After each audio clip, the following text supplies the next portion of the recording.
How are you? I'm good, sir. Thank you.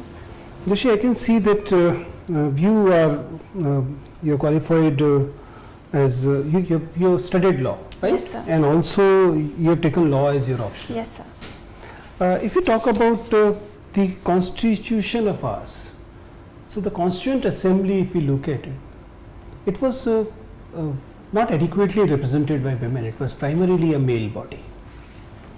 It was overrepresented by the princely states' kings, not the people but the kings. These two variations or these two problems in the Constituent Assembly, how have these reflected in the document of Constitution?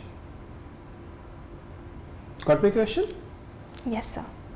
Constitutional Assembly being primarily a male body, overpopulated by kings and feudal people. Yes, sir. So with respect to the male part, first coming to that part of the question, so I feel that there were a lot of aspects that were missing in the original constitution, such as if you look at the Panchayati Raj institutions, which were only added later on through the 92nd amendment. So the 73rd amendment in 1992. So we see that the original constitution had that representation aspect that was missing because of the male dominated aspect. When it comes to the second part, sir, the kings dominating. That's the only thing you believe, that if you do the feminist critique of Indian Constitution, that's the only problem? So I feel that even though it was a male dominated Constituent Assembly, so I feel that the people there who were in the Constituent Assembly itself, they were very educated and they wanted to bring up women in our country. So therefore they made certain particular positive provisions as well, such as Article 15 Clause 3 and Article 16 Clause 3 in our Constitution, which provided special benefits for women.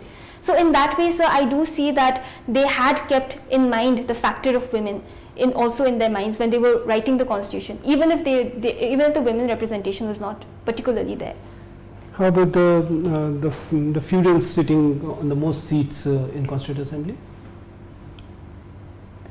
So I feel that even though we did have a lot of feudal people sitting there in the Constituent Assembly, at the end of the day our constitution was guided by the minds of the likes of Dr. B.R. Ambedkar, who believed in universal adult franchise, and in fact we have the record of being one of those countries who provided universal adult franchise to everybody at independence itself. And I think, sir, this speaks volumes about the vision of our Constituent Assembly debaters.